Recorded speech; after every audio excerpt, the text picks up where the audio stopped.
March 19th. It's Tuesday. It's been a while since you see my face. I've never seen your face. So this is kind of weird and awkward. But I was on vacation and we were slumping. So it didn't make sense for me to keep pushing the envelope in a situation where I couldn't get you the best research that I could possibly get you. But I'm back. I'm refreshed. I don't look tan, even though I swear to God I tanned. But we're ready to roll. I don't want to even recap what we did last week, which was a 1-2 night. It seems like we've been either breaking even or going 1-2 the last, let's say, 4 or 5 betting days, which is unacceptable when you're used to the type of quality picks that we give out. So we're not gonna talk about the last batch of picks. I know we're due for some positive regression. We're gonna get right to the money. This is the money line grind. I'm Dane. We're back. We're back. It's March. My birthday is coming up. We're getting close to where the stars are aligning. So let's jump right into it. Starting off with the fade. The man on the thumbnail. We're fading Miles Bridges under 20.5 points tonight. They're in Orlando taking on the Magic. This is minus 105 on DraftKings. But if you go to like MGM, it's minus 120, minus 125 even in some other books. Bridges averages 20.7 points per game in his last 10. But this also includes a game where he played against the Orlando Magic. So he just played the Magic, and they played in Charlotte last time. He shot 3 for 16 and had 7 points. He might be up for a tough night on the road against the same exact team who clearly has his number. Feeling like the number is the way to. It's a number game here. So let's go over some of this.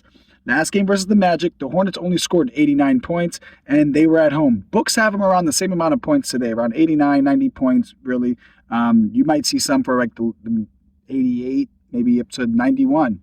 But that's just going to go to show you we're not expecting many points to be scored, probably because there's going to be a limit on possessions. Over the last 15 games, the Hornets are the 7th most lethargic team in the NBA. Very slow pace there, while the Magic are the slowest, or second slowest, in their last 25 games. And I know the Hornets don't have many consistent shooters or scorers, so Miles Bridges will naturally get some of the usage here.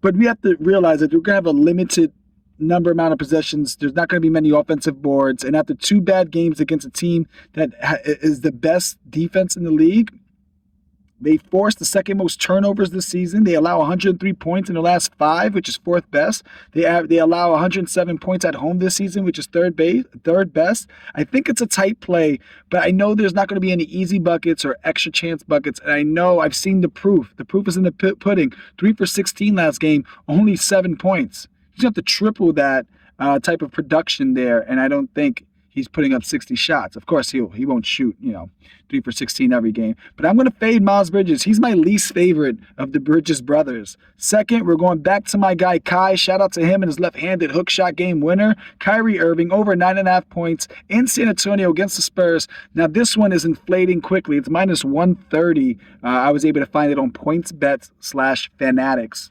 I don't know what's going on there. They need to get their marketing together because I don't know what to call them. Everyone's calling them points bets, but when I go on the points bets app, they send me to some Fanatics bullshit, and I got to deal with that. Anyway, Kai averaging 9.9 rebounds and assists in his last 10 games. 3 games in a row where he's hit this number. And in fact, he's averaging about 16.5 rebounds plus assists in his last 3. Spurs just gave up 18 rebounds plus assists to Jamal Murray. And I like Kyrie Irving a lot more than Jamal Murray. We won't talk about it. And I like the volume or the potential volume in this matchup. Over the last 10 games, the Mavs have scored the most points, and they also are the fastest paced team in their last 5 games, while the Spurs are the 3rd highest tempo team this year. And I think there'll be plenty of extra rebounds and easy assists to go around. Kyrie Irving, I think he's in a groove lately, and this is the time you kind of want to ride his back. 9.5 isn't bad. He could easily get you 5 assists, 5 rebounds, or he could get you 7 assists, 4 rebounds. He's going to get it. And I think this is a lock. That's why I'm suggesting that pick. Now, our third play, we're coming back with the VIP. I like to do a little special parlay for the VIP. And the VIP is anybody who just click this button. I don't share this pick. So when I share my picks, maybe on Twitter, I'll give the first 2 that you heard. And I'll say VIP play 2-leg plus 114. And you got to click on it to get it. And you guys are ahead of the game. We're going to go with New Orleans. I like Ingram a lot. And they're playing in Brooklyn. 2-leg parlay, plus 114 on DraftKings. We need at least 18 points. So 18 or more points for Ingram. And then we need the Pels to win by at least 4. We have minus 4 on that. As long as this isn't too much of a blowout, the last time they played each other, blowout game, BI averages 21 points per game and has reached 18 at least 18, in 7 of his last 11, with a couple of low-minute performances in a blowout. Pels have the fourth highest scoring offense in their last 5 on the road, and opposing small forwards average about 20 points per game versus the Nets, which is the highest in the league among opposing small forwards. Other teams, when they go play the Nets, they shoot the 6th highest field goal percentage, and then the Nets allow a bunch of freebies. They let their team get to they let opponents get to the free throw line at the 3rd highest rate.